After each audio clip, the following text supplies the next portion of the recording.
السلام المؤمن المهيمن العزيز الجبار المتكبر الخالق البارئ المصور الغفار القهار الوهاب الرزاق الفتاح العليم القابض الباسط الخافض الرافع المعز المذل السميع البصير الحكم العدل اللطيف الخبير الحليم العظيم الغفور الشكور العلي الكبير الحفيظ المقيت الحسيب الجليل الكريم الرقيب المجيب الواسع الحكيم الودود المجيد البائس الشهيد الحق الوكيل القوي المتين الولي الحميد المحصي المبدئ المعيد المحيي المميت الحي القيوم الواجد الماجد الواحد الأحد الصمد القادر المقتدر المقدم الأخير الأول الآخر الظاهر الباطن الوالي المتعالي البر التواب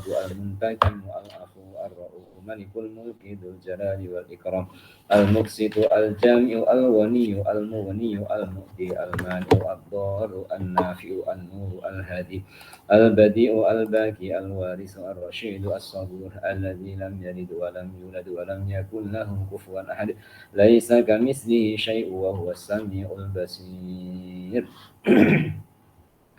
الفاتحة. أعوذ بالله من الشيطان الرجيم. بسم الله الرحمن الرحيم. الحمد لله رب العالمين الرحمن الرحيم مالك يوم الدين. إياك نعبد وإياك نستعين اهدنا الصراط المستقيم صراط الذين أنعمت عليهم غير المغضوب عليهم ولا الضالين آمين. بسم الله الرحمن الرحيم. اللهم أنت السلام ومنك السلام وإليك يعود السلام فحينا ربنا بالسلام وأدخلنا الجنة دار السلام تبارك ربنا وتعاليت يا ذا الجلال والإكرام برحمتك يا أرحم الراحمين وسلام على المرسلين والحمد لله رب العالمين. Bismillahirrahmanirrahim. Dengan menyebut nama Allah Tuhan yang Maha Pengasih lagi Maha Penyayang. Segala puji bagi Allah Tuhan Sang Pencipta bagi sekalian alam. Jamaah pengajian Kitab Al-Hikam, pengajian tentang hakikat hikmah tauhid dan tasawuf. Kita bertemu kembali pada pertemuan yang kedua akan membahas tentang ketentuan Allah dan penghidupan manusia. Di muka surat 12 untuk pagi ini sebagai rujukan kitabnya. Berkata Al-Imam Ibnu Athaillah Al-Askandari tentang kalam hikmahnya yang kedua sebagai berikut. Idza aradtuka at-tajrida ma'a iqamatillahi iyyaka fil asbabi minasyahwatil khafiyah wa iradatukal asbaba ma'a iqamatillahi iyyaka fit tajridi inhitatun anil himmatil aliyah. Iradatukat tajrida, kehendak Anda kepada tajrid, ma'a iqamatillah, di samping Allah mendirikan atau meletakkan Anda di dalam asbab atau causes atau penyebab. Iyyaka fil asbabi minasyahwatil khafiyah, adalah merupakan syahwat yang tidak nampak dilihat. Wa iradatukal asbaba ma'a iqamatillahi, kehendak Anda kepada asbab di samping Allah mendirikan Anda di dalam tajrid. Iyyaka fit tajridi inhitatun anil himmatil aliyah, berarti turun dari himmah yang maha tinggi. Titik. Sebelum penjelasan di bawahnya, terlebih dahulu pendekatan untuk muslimin dan muslimah yang telah berlalu dari usia yang kita lalui. Ada banyak dan beberapa pengalaman kehidupan. Allah memberi pengalaman sebagai pengajaran melalui perjalanan kehidupan. Baik itu ketika kita sedang berada dalam kesulitan atau berada dalam kemudahan. Keadaan yang ditentukan oleh Allah berarti kita didudukkan oleh Allah dalam keadaan itu. Keadaan yang ditentukan oleh Allah berarti kita diposisikan oleh Allah Ta'ala dalam posisi itu. Bagaimana jamaah halaqah tilawah Al-Quran yang menyertai pengajian kitab Al-Hikam pada pagi ini dapat selesa dalam semua keadaan. Keselesaan kita dalam semua keadaan tentu sulit, melainkan mempersiapkan diri dengan lapang dada atas kehendak Allah Subhanahu wa Ta'ala. Karena tidak ada satupun yang bergerak dan tidak ada satupun kejadian melainkan Allah yang Maha berkehendak. Hanya bila terjadi sesuatu yang menyimpang dari peraturan Allah, berarti itu kelemahan diri kita. Dan jika terjadi sesuatu yang menepati syariat dan kehendak Allah, berarti itu pertolongan Allah.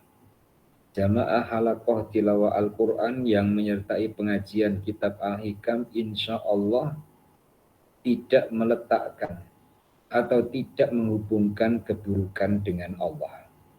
Karena Allah Tuhan yang Maha Baik, mustahil Allah Ta'ala buruk. Mustahil Allah Ta'ala jahat. Allah Tuhan yang Maha Baik dan segala yang kita terima adalah kebaikan-kebaikannya. Dipandang dari sudut kulitnya mungkin menyusahkan. Dipandang dari sudut kulitnya mungkin menyedihkan, tapi dipandang dari isi dan hikmahnya pasti akan membawa kebaikan. Itu semua kehendak Allah Subhanahu wa Ta'ala. Maka sering saya sampaikan bahwa orang pandai bukan pandai baca kitab ataupun Quran, tapi orang pandai adalah orang yang mengenali Allah. Mengenali Allah dengan segala kehendaknya, mengenali Allah dengan iradahnya, mengenali Allah dengan qada qadarnya, dan mengenali Allah dengan segala kejadian yang dikehendaki oleh Allah Subhanahu wa Ta'ala. Yang telah berlalu, saya ulang, dari kehidupan kita, Allah Ta'ala mendudukkan kita dalam kondisi, dalam keadaan yang berubah-ubah. Dalam perubahan itu supaya kita tidak bergantung dengan perubahan, supaya kita tidak bertawakal ataupun berserah dengan keadaan. Contohnya, seorang guru dalam menentukan tempat duduk pelajar dalam kelas, umpama jumlahnya 30, kebijakan seorang guru selama 1 tahun dalam memberikan pengajaran di kelas tersebut, memindahkan, merotarikan yang duduk di depan pernah merasakan duduk di belakang, yang di belakang pernah merasakan duduk di depan. Bagi seorang murid yang nyaman duduk di depan ketika dipindahkan di belakang, tentu masam muka. Begitu juga sebaliknya seorang murid yang nyaman duduk di belakang dipindahkan oleh gurunya duduk di depan, tentu merasa tidak selesa pada awalnya. Akan tetapi karena pengetahuan seorang guru lebih luas dari pengetahuan muridnya, dan kebijakan seorang guru adalah untuk kebaikan muridnya, maka murid yang terima kebijakan gurunya, ia akan selesa baik di depan maupun di belakang, baik di kanan maupun di kiri. Begitulah gambarannya keselesaan kita di hadapan Allah Subhanahu wa Ta'ala. Allah kuasa untuk memindahkan dari satu keadaan kepada keadaan yang lain, yang mungkin awal dari keadaan itu kita tidak berkenan. Insya Allah jamaah pengajian Al-Hikam akan ikut, akan menyesuaikan dengan kehendak Allah Ta'ala, lapang dadanya, redho hatinya, dan juga terima ketentuan-ketentuan Allah Subhanahu wa Ta'ala. Ini baru mukaddimah, baru pembukaan untuk kita meneruskan kajian kata mutiara yang kedua. Kata mutiara yang kedua ini kita akan diberi penjelasan tentang at-tajrid dan tentang al-asbab. Al-tajrid nanti akan diteruskan atau dijelaskan di bawah, al-asbab juga demikian. Setelah itu kita rasakan yang telah berlalu dan yang sekarang.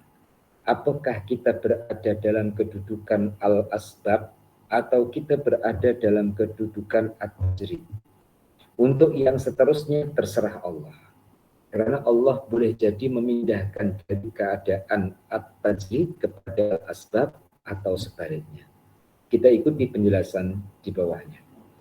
Pengertian kalam hikmah ini sebagai berikut. Kita menjumpai perkataan bahasa Melayunya sebab itu adalah dari bahasa Arab asbabun. Bahasa Inggrisnya causes. Maksudnya ialah ma yutawassolu bi ila aradi ma yunalu fid dunya. Sesuatu yang sampai dengannya kepada maksud yang dicapai di dalam dunia. Itu yang namanya asbab. Saya ulang, ma yutawassolu bihi ila aradi ma yunalu fid dunya. Sesuatu yang sampai dengannya kepada maksud yang dicapai dalam dunia. Yakni segala sesuatu di mana dengannya kita boleh sampai untuk maksud-maksud yang diperlukan di dalam kehidupan duniawi. Misalnya, mencari rizki yang halal dengan berniaga atau bekerja. Dengan dalam sifat yang diridhoi oleh Allah. Berarti sebab atau jalan. Jalan untuk mendapatkan rezeki adalah bekerja. Maka bekerja itu merupakan kedudukan yang dikenal al-asbab, menjadi sebab untuk mendapatkan sesuatu dalam urusan dunia. Selanjutnya perkataan yang kita dapati lagi at-tajrid. At-tajrid ini dalam bahasa Melayu, ya, tajrid itu kedudukan di mana seseorang itu melepaskan kuasa dan ikhtiarnya. Dalam bahasa Inggris divestment.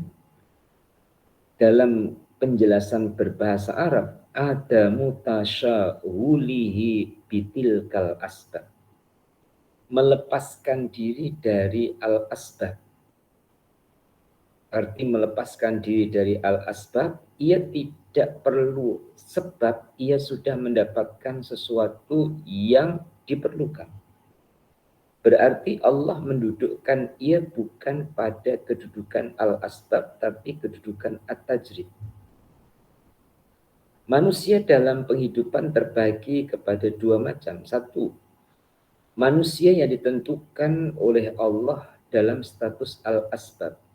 Manusia dalam status ini untuk menghasilkan penghidupannya dalam dunia adalah dengan jalan bekerja. Apabila tidak bekerja, maka tidak boleh hidup. Sebagaimana dimaklumi, pekerjaan manusia dalam mengatasi hidup banyak sekali corak sifatnya. Ada kalanya sebagai pedagang, pegawai, sopir atau pemandu, guru, petani, dan lain-lain sebagainya. Apabila hidup kita selamat, tentram, atau dapat diatasi dengan pekerjaan kita yang kita kerjakan itu, maka menurut akhlak ilmu tasawuf, tidak diperbolehkan kita meninggalkan pekerjaan tersebut untuk kita pindah pada status yang lain. yakni meninggalkan pekerjaan yang sudah berkah itu karena tujuan semata-mata melaksanakan ibadah kepada Allah. Apabila pekerjaan kita itu kita tinggalkan sehingga kita beribadah saja tanpa menghiraukan penghidupan kita dengan pekerjaan yang menjadi pekerjaan kita itu, maka akhlak tasawuf mengajarkan kepada kita bahwa hal keadaan itu adalah syahwat semata-mata yang tersembunyi di dalam diri kita. Disebutkan dengan syahwat oleh karena kita tidak mau menuruti atau tidak mau sejalan dengan kehendak Allah Subhanahu wa taala. Tuhan berkehendak untuk kemaslahatan kita dalam hidup dan kehidupan kita agar kita bekerja, beramal dan berusaha. Arti tersembunyi, yakni syahwat itu disebut dengan syahwat yang tersembunyi atau the closest desire, ialah ambisi yang besar pada menghampirkan diri semata-mata kepada Allah untuk kebahagiaan ukhrawi. Meskipun kebahagiaan duniawi morat-marit dan menyusahkan, ambisi yang begini pada lahirnya secara sepintas lalu adalah baik. Tetapi pada hakikatnya sudah menyimpang dari ketentuan Allah yang disebabkan keinginan kita seperti tersebut di atas. Ambisi begini tidak kelihatan bagi manusia biasa, tetapi dilihat oleh manusia yang mengamalkan ajaran akhlak tasawuf atau yang mengajarkan atau yang mengetahui ajaran ini. Titik terlebih dahulu. Jamaah pengajian Al-Hikam rahimakumullah. Apabila diperatuskan ketentuan Allah Subhanahu wa taala memutarkan roda kehidupan dunia, kedudukan al-asbab ini lebih banyak daripada at-tajrid. Makom sebab itu lebih banyak daripada makam tajrid dari segi peratusnya. Karena Allah Ta'ala Tuhan yang maha berkehendak untuk memposisikan makhluknya ataupun hambanya, khususnya kita, dengan berbagai urusan dunia, karena kita sebagai khalifahnya, berarti kita harus menuruti kehendak Tuhannya dunia. Sekali lagi, menuruti kehendak Tuhannya dunia berarti menuruti Allah Subhanahu wa ta'ala. Sama-sama kita rasakan. Allah Subhanahu wa ta'ala menentukan kita hidup berapa lama, rahasia Allah. Apakah pekerjaan kita sebelum kita tahu dan sebelum kita bekerja, rahasia Allah. Berapa jumlah rezeki yang diberikan oleh Allah kepada kita sebelum diberikan kepada kita, rahasia Allah. Esok dan lusa yang belum kita lalui, rahasia Allah. Pada hari ini atau pada hari yang telah berlalu, rahasia itu telah dibuka oleh Allah Subhanahu wa ta'ala. Pada hari ini, kedudukan kita di hadapan Allah Subhanahu wa ta'ala, apakah kita merasa nyaman dengan pemberian Allah? Ataupun kita nyaman dengan Allah? Apakah kita nyaman untuk bekerja dalam mencukupi keperluan hidup kita? Apakah kita diberi cukup oleh Allah Ta'ala melalui jalan bekerja untuk mencukupkan keperluan kita? Apakah yang lain itu jawabannya ada pada diri kita masing-masing. Jika jawabannya adalah kita merasa nyaman dengan pemberian Allah, nikmatilah dan syukurilah.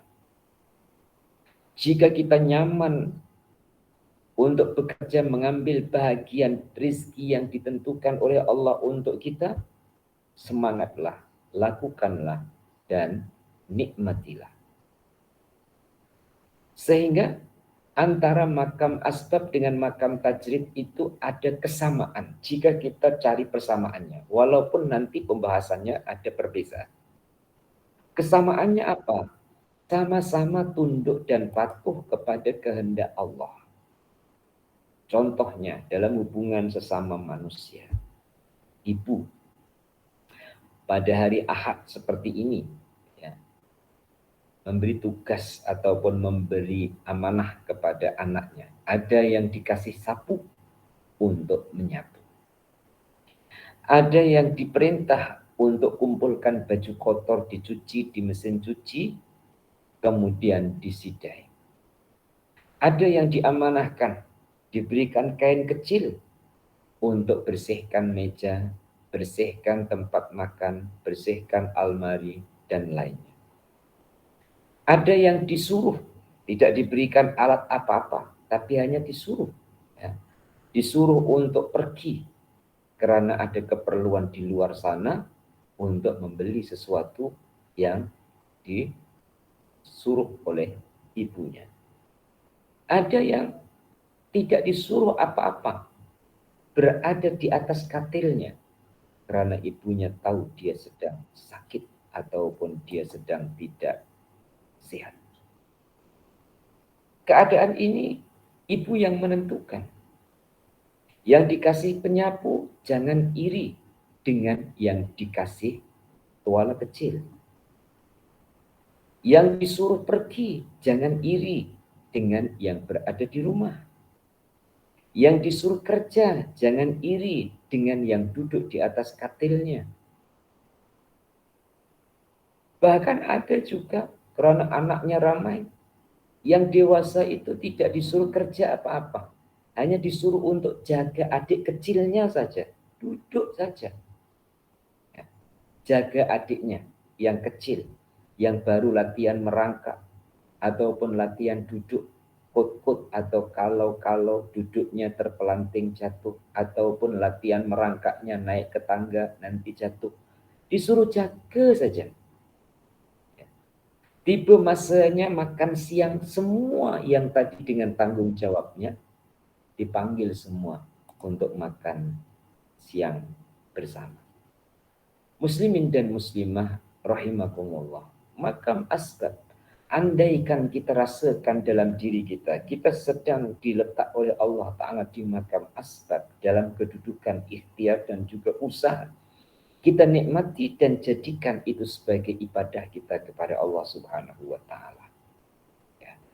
Muslimin dan muslimah, sehinggalah Allah Subhanahu wa Ta'ala, jika Allah berkehendak memindahkan dari satu keadaan kepada keadaan berikutnya, dari satu kedudukan kepada kedudukan berikutnya, karena kita sudah terlatih dalam kedudukan yang pertama untuk terima kehendak Allah, insya Allah kedudukan berikutnya kita juga akan mudah terima kehendak Allah Ta'ala. Saya buatkan kerangka yang minimalis ataupun yang tidak panjang, sehari saja. Contoh pada hari ini, kita berpikir untuk mencari jalan mendapatkan rezeki, ataupun kita tidak berpikir mencari jalan untuk mendapatkan rezeki karena kita telah diberi ataupun telah didahului dengan keyakinan bahwa Allah telah memberikan rezeki aku pada hari ini dan Allah telah memberikan kecukupan. Kadang seorang pekerja di saat cutinya, Sabtu Ahad umpama, dia punya kedudukan yang berubah dengan hari Isnin sampai Jumat. Isnin sampai Jumat dia berada dalam pekerjaannya. Sabtu Ahad dia berada dalam cuti ataupun rehatnya. Walaupun ada di hari cuti tetap bekerja. Dan ada juga yang ia bekerja adalah tidak merasa dia bekerja. Habis orang bekerja tidak merasa bekerja, dia merasa apa? Dia merasa khidmat kepada Allah Subhanahu wa Ta'ala, dan dia merasa melaksanakan kehendak Allah. dan dia merasa ibadahnya kepada Allah dalam bentuk yang dikehendaki oleh Allah melalui pekerjaannya. Betapa nikmatnya, semoga hati kita boleh demikian saat kita didudukkan oleh Allah harus bekerja. Yang kedua, manusia ditentukan oleh Allah Ta'ala dengan status tajrid. Manusia dalam tingkatan status ini sudah tinggi nilainya pada sisi Allah. Sekali lagi, nanti setelah kita selesai dalam bacaan teksnya, mencari persamaan di sebalik perbezaan antara tajrid dengan asbab. Saya teruskan dulu. Penghidupannya telah dimudahkan Allah, sehingga ia tidak sulit lagi dalam mengatasi hidup dan kehidupannya. Dia tidak perlu bekerja dan berusaha untuk menghasilkan rizki, tetapi rizkilah yang datang kepadanya. Manusia dalam status ini dapat kita lihat dalam dua gambaran. Manusia yang meskipun dia bekerja dan berusaha, tetapi seolah-olahnya dia bekerja itu sebagai iseng ataupun menutupi keasliannya belaka. Karena hatinya tertuju selalu bagaimana ia dapat melaksanakan ajaran agamanya dengan sebaik-baiknya. Dan bagaimana ia selalu takwa kepada Allah Subhanahu wa Ta'ala. Maka manusia yang semacam ini meskipun ia beramal dan bekerja, tetapi tidak memberatkan otaknya, bahkan pula Allah memudahkan rizkinya dan memberikan keberkahan pada usahanya yang tidak dikiranya sama sekali. Inilah yang dimaksudkan dalam firman Allah, A'udzubillahi minasyaitonirrajim, wa may yattaqillaha yaj'al lahu makhraja wa yarzuqhu min haitsu la yahtasib wa may yatawakkal 'alallahi fahuwa hasbuh innallaha balighu amri qad ja'alallahu likulli syai'in qadra. Yang artinya barang siapa yang bertakwa kepada Allah, maka Allah akan memberikan jalan keluar dari kesulitan-kesulitan untuk orang itu. Dan Allah akan memberikan rizki kepadanya dari sumber-sumber yang tiada pernah difikirkannya. Dan barang siapa yang bertawakal kepada Allah, maka Allah akan mencukupkan keperluannya. Sesungguhnya Tuhan itu melaksanakan kehendaknya. Dan sesungguhnya Allah telah mengqadarkan atau menentukan bagi tiap-tiap sesuatu. Surah At-Talaq ayat 2 sampai 3. Saya teruskan dulu.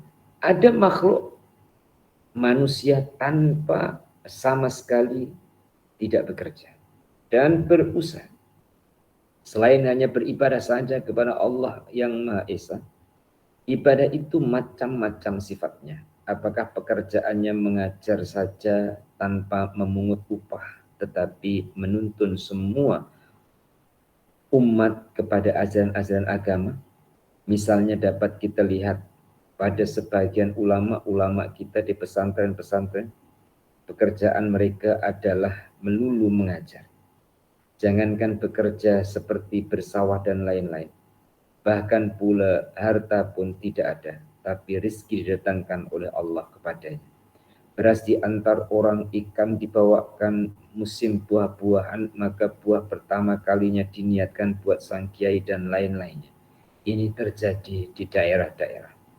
Apabila di kota, tentu lain pula sifatnya, sesuai dengan alam kemajuannya. Maka hamba-hamba Allah yang telah sampai dalam tingkatan ini, berarti ia telah sampai atau telah diangkat oleh Allah ke makam tajrid.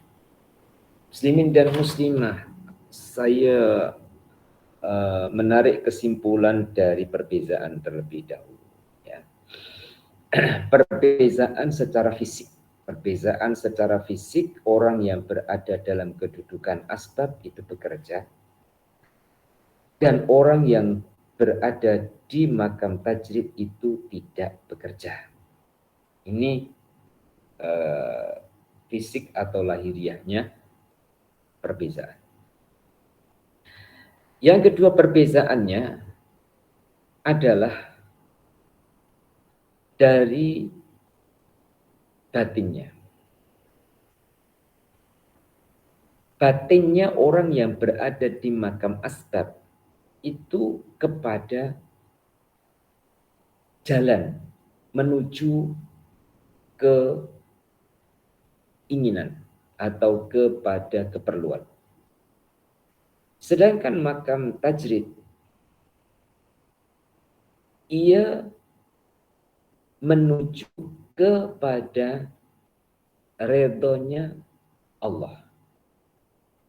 Saya buatkan contoh dalam hubungan kemanusiaan. Orang itu bekerja dan ia pikir pekerjaannya. Ada orang bekerja pikir gajinya. Antara yang pikir pekerjaannya dengan yang pikir gajinya itu secara lahiriahnya sama-sama kerja. Karena yang difikirkan itu tidak kelihatan dan yang tersimpan dalam hati pun tidak kelihatan apa tujuan dan juga niatnya. Makam tajrid pula, ia bukan duduk diam, tapi ia melakukan apa yang mampu dilakukan. Seperti yang dicontohkan, ia tidak bekerja di pasar, di pabrik, di kilang, tapi ia khidmat kepada Allah melalui mengajar manusia ke jalan Allah. Mengajar manusia mengenal Allah. Mengajar manusia mengenal hukum-hukum Allah. Mengajar manusia mengenal ketentuan-ketentuan Allah. Sehingga ia mengajar bukan karena upah, bukan karena gaji, tapi ia khidmat kepada Allah melalui yang mampu ia lakukan di hadapan Allah. Orang yang demikian ini hatinya kepada Allah. Itulah yang disebut at-tajrid. Orang yang hatinya terhenti kepada hasil pekerjaannya dan orang yang terhenti kepada pekerjaannya, dari pekerjaan sampai kepada hasilnya, itulah orang yang berada di makam asbab. Perbedaan keduanya kita cari persamaan antara sistem langsung dengan sistem ketuhanan yang dirahasiakan. Sistem langsung adalah sistem kausal, sistem di mana hukum balasan berlaku. Contoh, siapa bekerja ada gajinya. Siapa usaha ada hasilnya. Nah, seorang bekerja kemudian ujung bulan terima upahnya. Ujung bulan terima gajinya. Itu adalah hak baginya. Silahkan untuk diambil, digunakan, dinikmati, dan juga disyukuri. Bulan depan kerja lagi. Begitu juga seorang pedagang menjual dagangannya. Dari harga beli kepada harga jual ada selisihnya, ada surplusnya. Berarti selisihnya itulah keuntungan dan sebagai rezekinya. Ambil, gunakan, nikmati, dan syukuri. Ambil, gunakan, nikmati, dan syukuri. Ia bisa membayangkan bahwa aku kerja ujung bulan terima gaji. Seorang peniaga dapat membayangkan aku jualan, hasil jualan ada keuntungan, itulah rezeki. Tapi di makam tajrid tidak begitu. Seseorang yang khidmat kepada Allah, totalitas ia berserah ke Allah. Dia tidak menentukan, aku ngajar ujung bulan dapat gaji. Ia tidak menentukan begitu. Aku menyampaikan kebenaran ataupun mengajar dan mendidik pelajar, mendidik santri, mendidik umat, mendidik masyarakat. Ia tidak menentukan bahwa harus mendapatkan habuan. Karena hatinya sudah diserahkan kepada Allah. Dan pastinya Allah yang mengatur. Dan pasti Allah Ta'ala yang memberi, bahkan pemberiannya lebih daripada yang diperlukannya. Orang awam melihat Pak Kiai itu tak kerja. Orang awam melihat makam asbab, makam bekerja. Tidak salah. Dari pandangan kulitnya demikian. Namun kesamaan yang kita cari, yang bekerja itu kalau diteruskan niatnya, sampai juga ke Allah. Yang tidak bekerja dan ia melakukan apa yang mampu dilakukan karena Allah, titiknya juga sama, adalah Allah. Maka jangan berkehendak untuk pindah dari satu keadaan, yaitu asbab kepada tajrid. Begitu juga sebaliknya, jangan berkehendak dari makam tajrid ingin pindah kepada makam asbab. Karena ada cerita. Bukan karena ada cerita, ada cerita. Bukan saya sandarkan kepada cerita ini, tidak. Asbab dan tajrid berdiri sendiri. Cerita yang akan saya ceritakan ini adalah gambarannya. Ada adik-beradik. Yang satu duduk kampung, yang satu duduk bandar. Yang duduk kampung ini, dia diberi amanah dan diberikan kepercayaan. Satu, kepercayaan Allah. Dua, kepercayaan masyarakat. Menjadi pimpinan dalam kampungnya. Di masjid ia sebagai imam sholat. Dalam kejiranan jika ada punya hajat, dia yang pimpin doa ataupun mimpin tahlil dan doa selamatnya. Dan ia tidak punya gaji pokok ataupun punya gaji bulan. Tapi cukup. Saudaranya yang satu duduk di bandar. Sebagai seorang pengusaha, sebagai seorang pedagang, yang rizkinya secara lahiriahnya melimpah. Rumahnya besar, punya kereta, ya, duitnya banyak.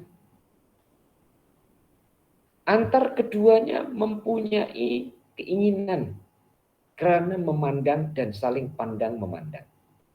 Yang di bandar, saudara yang di bandar pandang yang saudara di kampung, membayangkan enaknya seperti abang duduk di kampung, tak banyak urusan.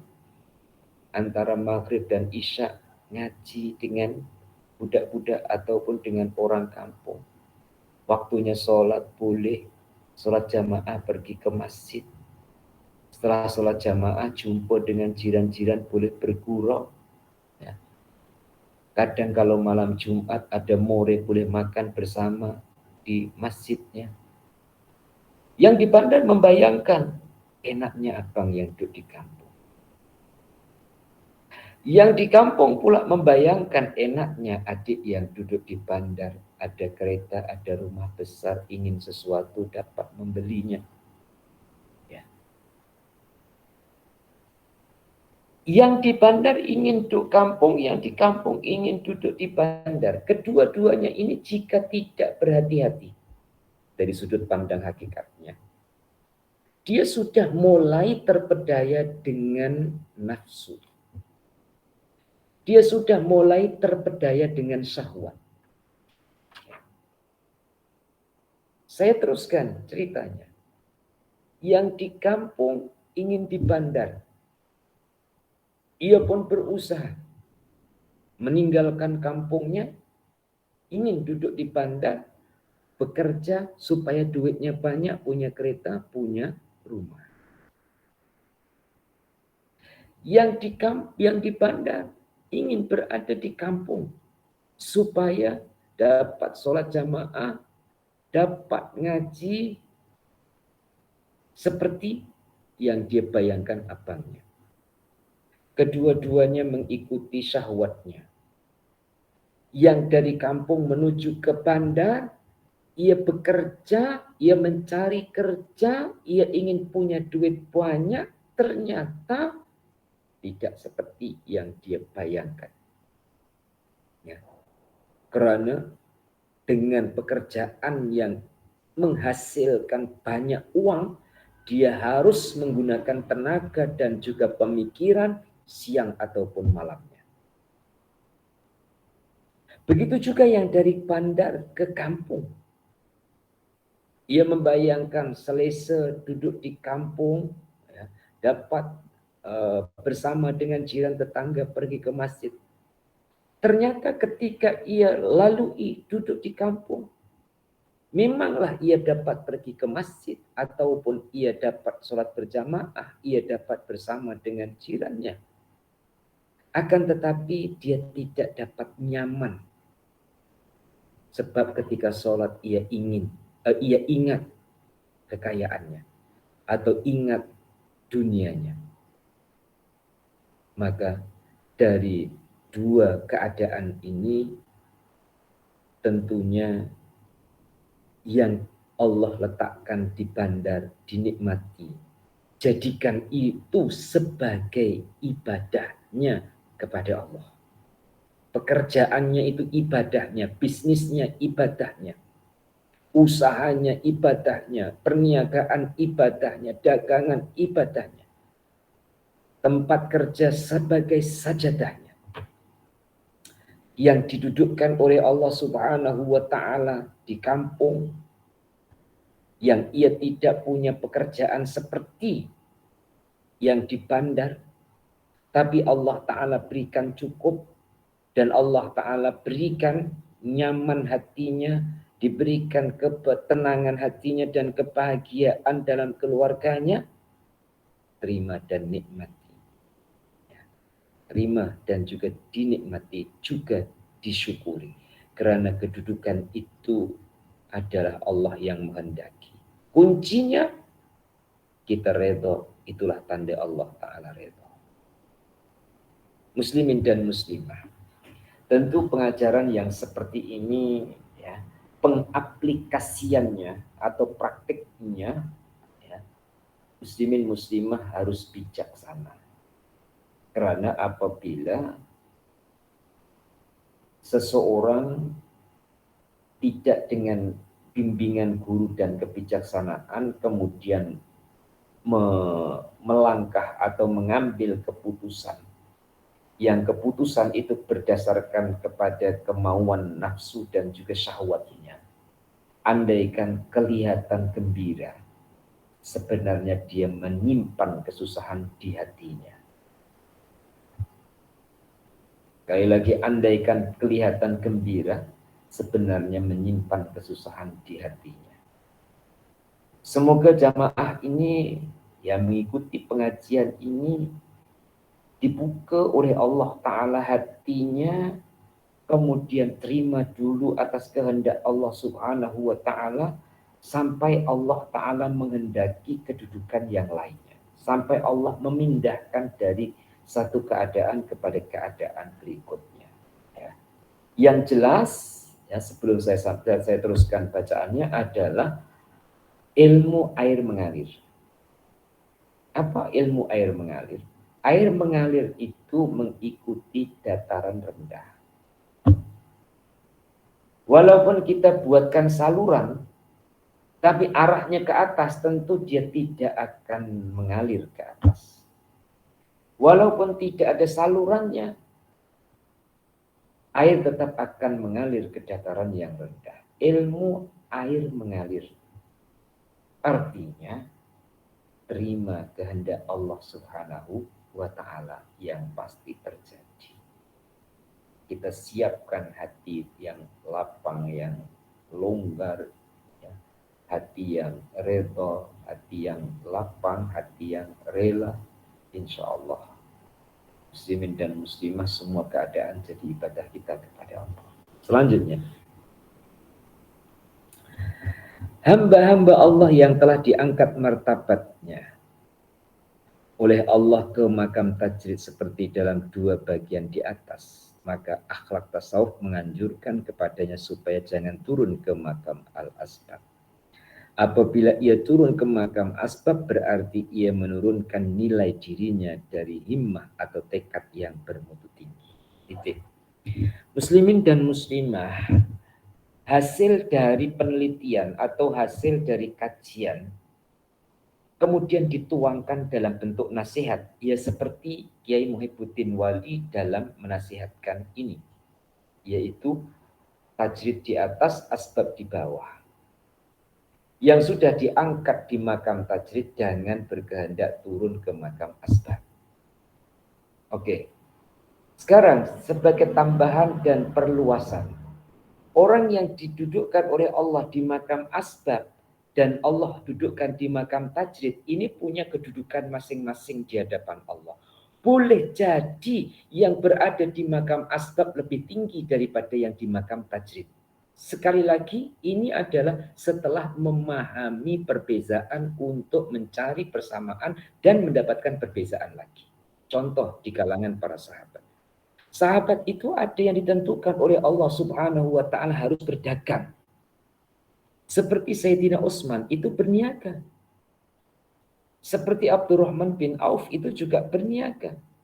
Sebagai seorang jutawan dalam perniagaannya. Bahkan pernah saya ceritakan tentang kisah Abdurrahman yang ingin miskin, tapi tak miskin-miskin. Yaitu ketika di Madinah, pekebun-pekebun kurma tidak laku menjual hasil kebunnya, sampai busuk di pohonnya, artinya tua kurma di pohon sampai membusuk. Abdurrahman bin Auf yang berharta itu menggunakan hartanya, digunakan untuk membeli kurma-kurma busuk itu. Tujuannya untuk menolong penduduk Madinah yang punya kebun tetapi dia tidak mendapatkan hasil dari kebunnya. Para jemaah sekalian, hartanya digunakan untuk itu. Ia ingin melepaskan hartanya dan ingin menjadi miskin. Ternyata Allah Ta'ala berkehendak tidak seperti yang dikehendaki oleh Abdurrahman bin Auf. Setelah terkumpul kurma-kurma busuk yang dibelinya itu, Allah Ta'ala mendatangkan wabak penyakit. Dalam kisahnya itu di Yaman. Ya. Yaman dengan Madinah kan bersebelahan. Di Yaman. Dan wabak penyakit itu dikaji obatnya ada pada kurma busuk. Akhirnya kurma-kurma busuk itu laku dijual dengan harga yang berlipat ganda. Balik lagi duitnya dan tambah untungnya. Itu Abdurrahman bin Auf. Sedangkan Abdurrahman bin Auf adalah salah satu di antara 10 sahabat yang dijamin masuk surga. Termasuk juga Sayyidina Utsman ibnu Affan. Sayyidina Utsman, sahabat Abdurrahman bin Auf, dikayakan oleh Allah Ta'ala dengan jalan ikhtiar dan dengan jalan usaha, dengan jalan berniaga. Hatinya tetap kepada Allah. Maka support dan mendukung Rasulullah SAW dalam perjuangannya. Hartanya digunakan untuk membantu kepada Rasulullah SAW. Di satu sisi juga ada sahabat seperti mana Bilal bin Rabah. Sahabat yang dalam kategori miskin. Antara Bilal bin Rabah dengan Abdurrahman bin Auf secara lahiriahnya beza. tapi secara hakikatnya punya kompetisi yang sama. Abdurrahman bin Auf dengan usahanya khidmat kepada Allah, Bilal bin Rabah dengan sabarnya juga khidmat kepada Allah. Oleh itu, muslimin dan muslimah dari sekian yang ikut pengajian, jika masih berada di makam asbab, jangan kecil hati dan jangan ingin pindah. Jadikan saja makam asbabnya itu adalah sebagai perjuangannya di jalan Allah Subhanahu wa taala setelah memperolehi rizkinya. Karena dalam makam asbab menggunakan matematika ataupun menggunakan perhitungan. Bukan menggunakan rahasia dari rahasia Allah. Artinya menggunakan perhitungan sebagaimana dalam perniagaan beli sekian, dijual sekian, untung sekian. Ini perhitungan.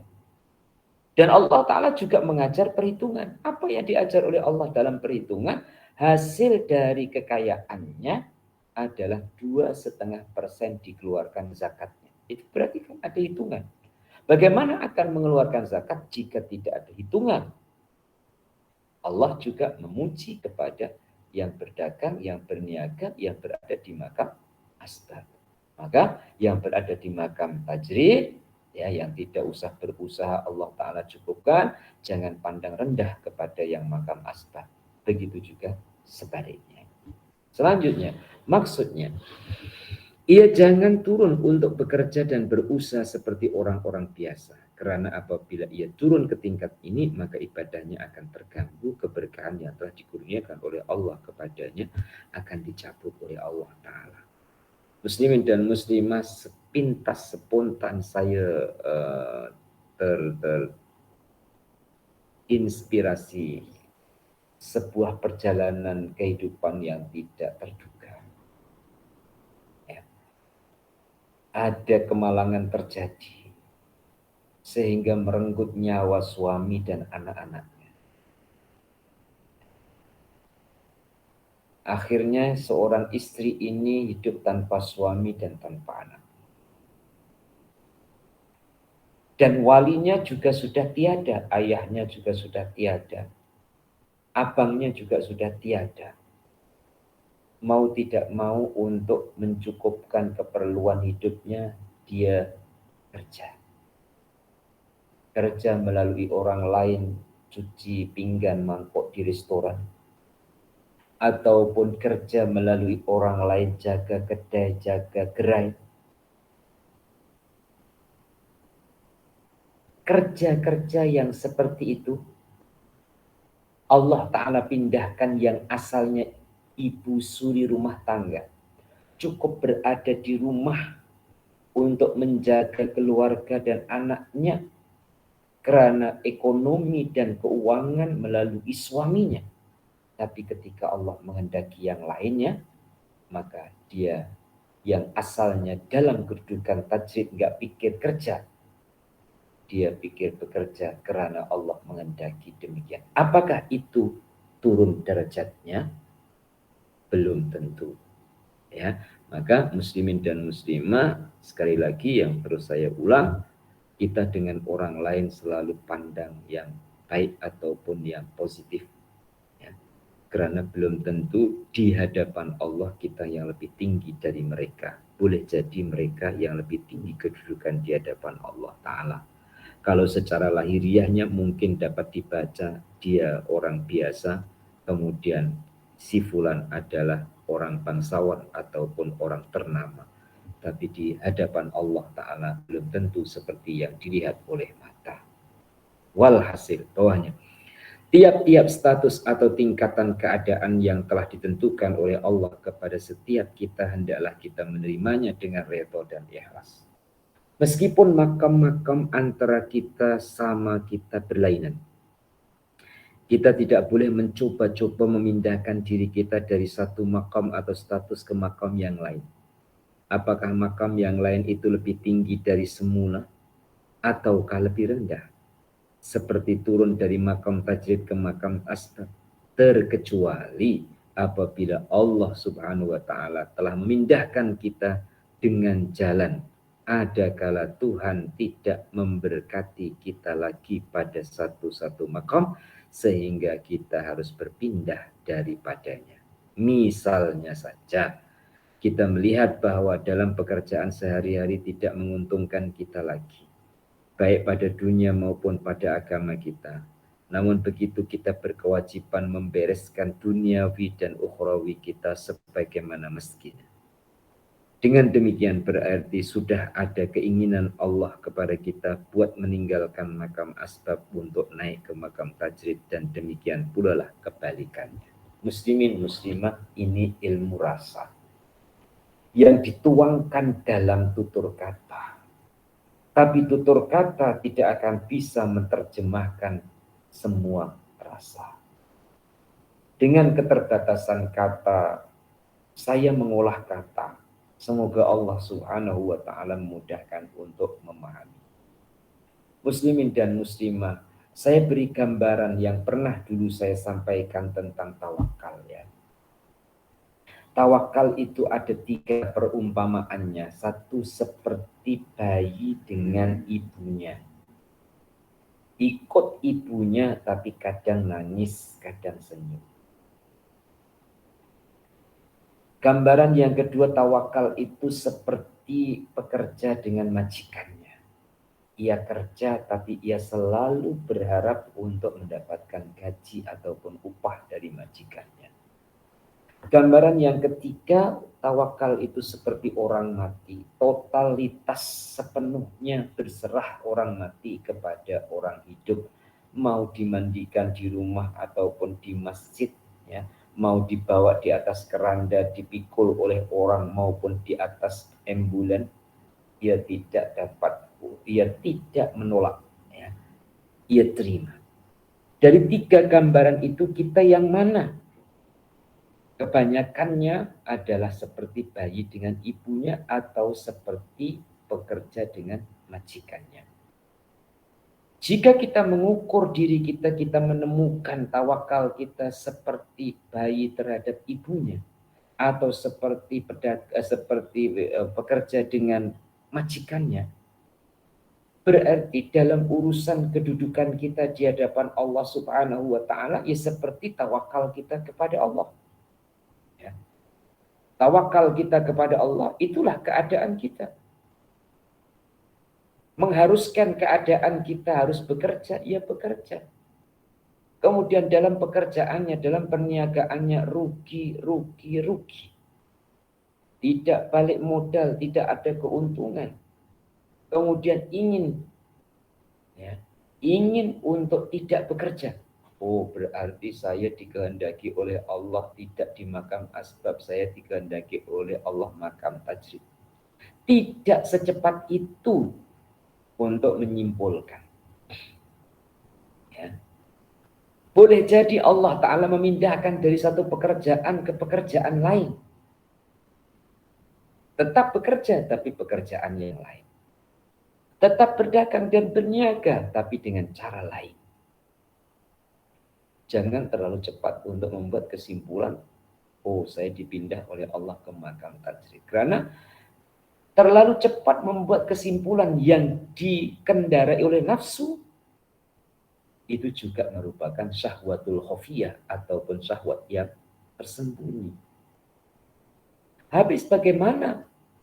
Senyum aja dulu kepada Allah. Ya Allah, dalam komunikasi kita kepada Allah, Engkau jadikan aku sebagai manusia dan Engkau amanahkan aku sebagai khalifahmu di bumi, dan Engkau berikan amanah kepadaku dengan beberapa amanah yang saya terima. Mulai dari amanah wujudnya kita sebagai manusia, maupun amanah keluarga yang terdiri dari istri dan anak-anak kita, ataupun yang lainnya. Yang semua itu muslimin dan muslimah memerlukan sarana menyambung kehidupan dengan jalan rizkinya. Di saat hatinya sudah ke Allah, muslimin dan muslimah, ini kita rasakan, rizki itu bukan lagi dicari, tapi rizki itu yang akan mencari. Andaikan dia harus mencari, ia bukan mencari rizki, tapi dia mencari Allah. Ya. Muslimin dan muslimah. Beza dengan al-asbab.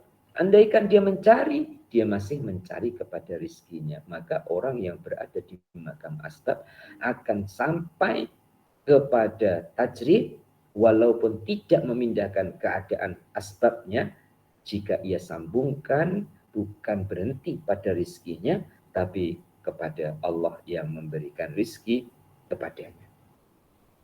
Firman Allah Ta'ala dalam Al-Quran, A'udhu billahi minasyaitonirrajim, wa qur rabbi adkhilni mudkhala sidqin, wa ahrijni mukhraja sidqin, wa ja'alli min ladunka sultanan nasira.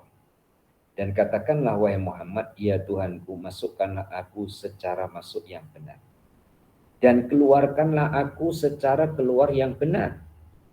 Dan berikanlah aku dari sisi engkau kekuasaan yang dapat memberikan bantuan. Al-Isra ayat 80. Ayat ini asbabun nuzulnya adalah hijrahnya Rasulullah SAW dari Mekah ke Madinah. Dari Mekah berarti keluar. Ke Madinah berarti masuk. Ada keluar, ada masuk. Masuknya semoga pada tempat yang benar, mudkhala sidqin. Keluarnya juga keluar dengan benar, mukhraja sidqin. Rasulullah keluar dari bumi Mekah menuju kepada Madinah. Satu, memang itu ketentuan Allah. Yang kedua, pelajaran bahwa keluar dari Mekah masuk bumi Madinah adalah mudkhala sidqin. Dalam perjalanan keluar masuk itu pasti akan berhadapan dengan cobaan yang memerlukan pertolongan. Maka di akhir ayat doanya waja'alni min ladunka sultanan nasira. Itu asbabun nuzul ayat ini. Selanjutnya yang hubungannya atau yang dihubungkan dengan pelajaran kita pagi ini. Dari asbab ke tajrid, mudkhala sidqin. Dari asbab ke tajrid, mukhraja sidqin, keluar dari tempat yang benar masuk kepada tempat yang benar. Itu pengaplikasian ayat Al-Quran terhadap bab ataupun kata mutiara yang kita pelajari. Di bawahnya, apabila kita dalam tiap-tiap keadaan hidup dan kehidupan selalu berperang kepada Allah, bertawakal, menyerah diri dan tidak melupakannya, maka Allah yang Maha Pengasih dan Penyayang akan menuntun kita kepada jalan yang benar. Perkataan yang mungkin salah dalam pemahaman adalah selalu berperang kepada Allah. Maksudnya selalu berjihad di jalan Allah. Ya, tolong dikasih nota sendiri. Ya. Selalu berjihad di jalan Allah. Jihad itu artinya perang. Bukan memerangi Allah, tidak, tapi berperang atau berjihad di jalan Allah. Allah akan menuntunnya kepada jalan yang benar. Sebagaimana firman Allah, wa may ya'tasim billahi faqad hudiya ila siratim mustaqim. Barang siapa yang berpegang teguh kepada Allah, maka sesungguhnya orang itu telah diberikan petunjuk kepada jalan yang lurus dan juga benar. Muslimin dan muslimah, jamaah pengajian Al-Hikam rahimakumullah. Ya. Kadang kita itu berada di zona nyaman karena semuanya ada. Perlu apa? Ada. Dari keperluan dasar maupun keinginan. Dari keperluan sampai kepada keinginan ini ada. Arti ucapan saya adalah urusan-urusan dunia. Ingin makan, ada. Pakaian ada, kendaraan ada, rumah ada, keluarga ada, badan sehat. Ya. Nyaman. Dapat bersenda gurau dengan anak, dengan istri. Saat kita bersenda gurau dengan kurniaan Allah Ta'ala yang menjadikan kita gembira, kita harus ingat sebaliknya. Yang menggembirakan kita itu jugalah nantinya mungkin yang akan menyusahkan kita. Supaya dalam kegembiraan kita ada breaknya. Supaya tidak sampai melupakan dan sampai lupa dirinya.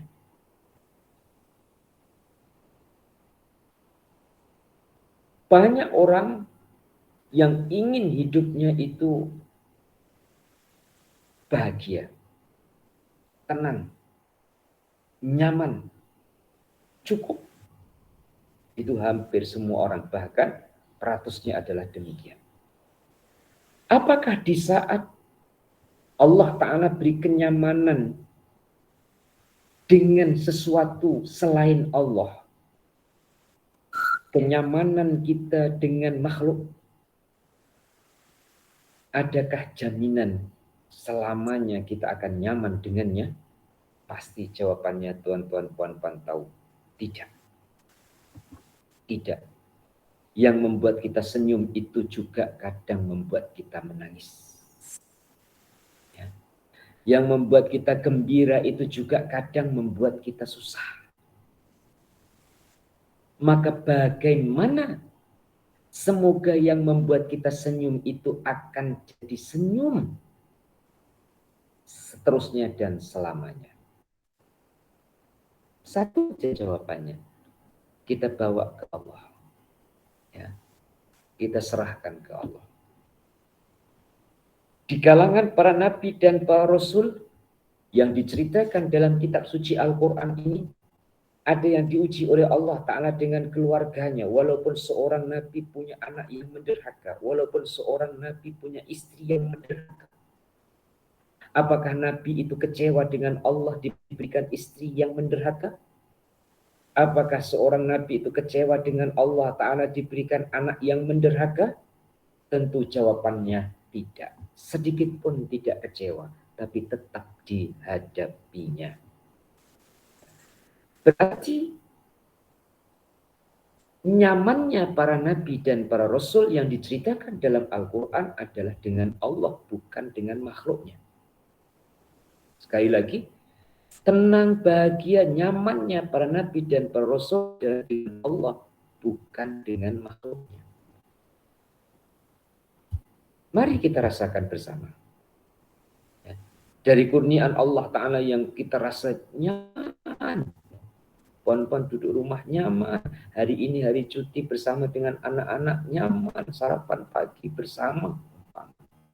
Ya. Muslim dan muslimah. Satu masa dalam keadaan lain akan Allah uji kita dengannya.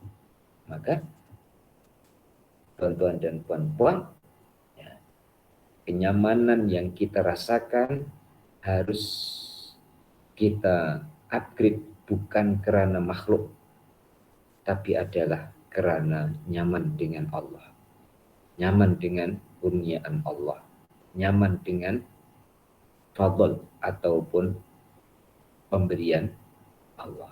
Demikianlah pengertian kalam hikmah di atas mengenai ketentuan Allah dan kehidupan manusia. Pahamilah artinya dan pengertiannya dan rasakanlah sampai di mana kita menurut pengajian ini. Karena itu ambillah daripadanya. Semoga Allah Subhanahu wa Ta'ala selalu menuntun kita pada jalan yang benar dan lurus. Amin. Hari ini cukup ini terlebih dahulu kata hikmah dan kata mutiara yang kedua. Insya Allah yang akan datang kita akan sambung pada kata mutiara yang ketiga. Kita akhiri bersama dengan doa. Bismillahirrahmanirrahim. Allahumma salli wa sallim ala sayyidina Muhammad wa ala ali sayyidina Muhammad. Alhamdulillahi rabbil alamin. Allahumma rzuqna ilman nafi'an wa amalan sholihan maqbulah wa rizqan halalan thayyiban wasi'an barakah. Allahumma ja'alna minal ladzina istami'ul qawla fattabi'una ahsanah bi rahmatika ya arhamar rahimin. Rabbana atina fid dunya hasanah wa fil akhirati hasanah wa qina adzabannar. Wassallallahu ala sayyidina Muhammad wa ala alihi wa sahbihi wasallam. Alhamdulillahi rabbil alamin. Taqabbalallahu minkum minna wa minkum taqabbal ya karim. Kurang lebihnya minta maaf. diakhiri. Adanallah wa iyyakum ajmain. Assalamualaikum warahmatullahi wabarakatuh.